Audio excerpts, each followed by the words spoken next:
Баршаңызға сәлем, мен Жайнагүл. Сникерс пирогын пісіретін боламыз. Менің каналыма тіркеліп, видеоның соңына дейін қараңыздар.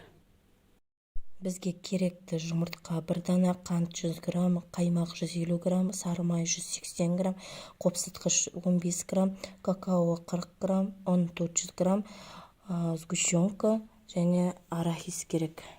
Ең алдымен жұмыртқамызға қантымызды салып араластырамыз.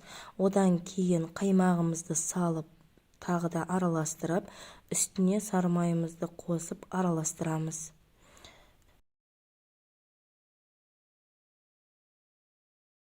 Одан кейін ұнымызды, қопсытқышымызды және какаомызды бір-біріне араластырып, ситадан өткізіп, мана қоспамызға қосып, қолымызбен илейміз.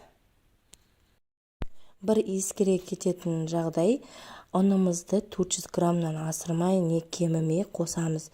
Сонда осындай тестіміз шығады. Илеп болған тестімізді екіге бөліп, мен 24-тік форма пайдаландым. Жан жағына бортик салуды ұмытпаймыз, өйткені сгущенкамыз ағып кетпеуіне. Одан кейін сгущенкамызды алып, үстіне салып, тегістеп, әдемілеп қоямыз. Сгущенкамызды жағып болғаннан кейін грек жаңғағын немесе арахисті қолдануға болады. Мен грек жаңғағын қолдандым.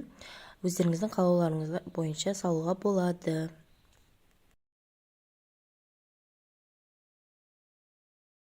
Жаңағы қалған тестімізді алып, оқтаумен жайып, әдемілеп кесіп, осылай видеодағыдай реттеп қоямыз.